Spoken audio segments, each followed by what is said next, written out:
Let's talk a little bit about schools. This is our K through 12.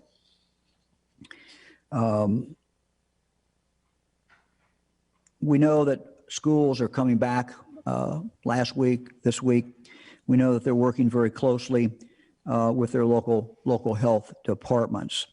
We want to thank them for the great preparation that's gone into this, the collaboration between them and the local health department.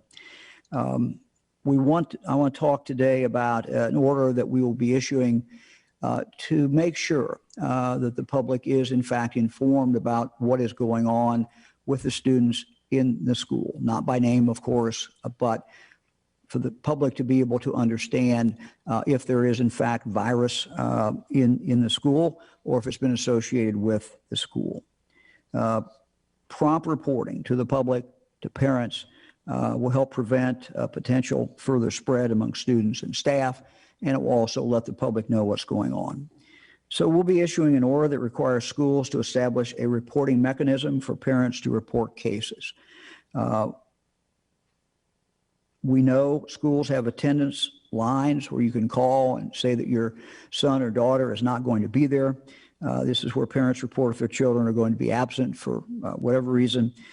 This reporting mechanism could be that hotline if the schools want to use that as the hotline. That will be up to the schools.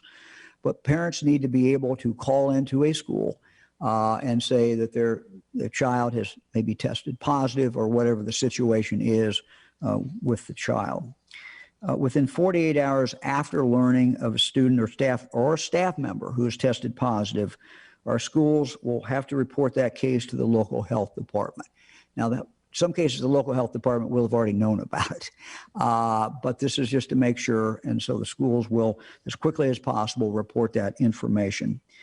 Within that same time period, schools will make the information about a positive test publicly available, and they can choose how to do that. They can put a press release out, or they could post the information on the school district website, just some way so that the public is informed.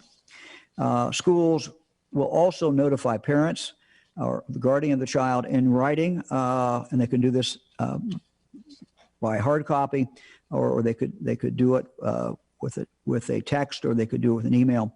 Tell them about this and include as much information as possible, obviously without disclosing protected health information. Reporting illness to parents and guardians is nothing new for schools. They do it. There's head lice in school. You get, if Mrs. So-and-so or Mr. So-and-so's class has head lice, you get the report. So this is nothing new, and this will not be unusual.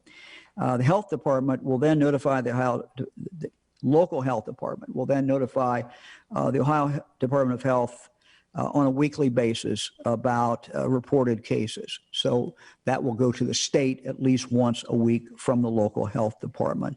And our state health department will then put that information up. We just feel that the more information that is available out there, the better. And let me just maybe state the obvious.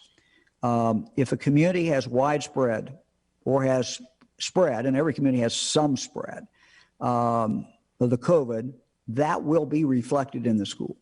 So the fact that a school has reports that there is COVID in the school, or a student or a faculty member or someone who works there, the fact that that gets reported should not necessarily cause any great alarm. Again, the schools are going to reflect what is in the community. So this is just a way of let people know, but does not mean at all that the school has done anything wrong. In the conversations I've had with superintendents and all the information I can gather, it looks like to me schools are doing the best job they can.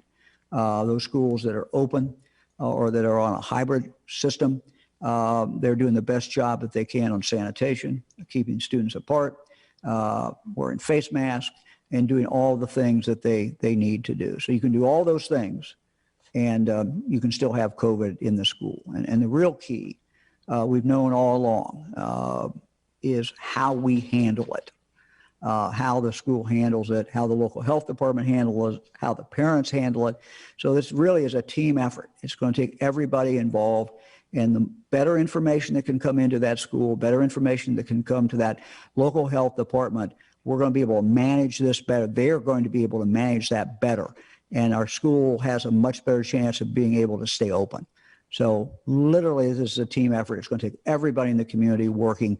And if you don't have a child in school, you still can contribute, and that's wear a mask out in public and be careful so that we keep the spread down as much as we can.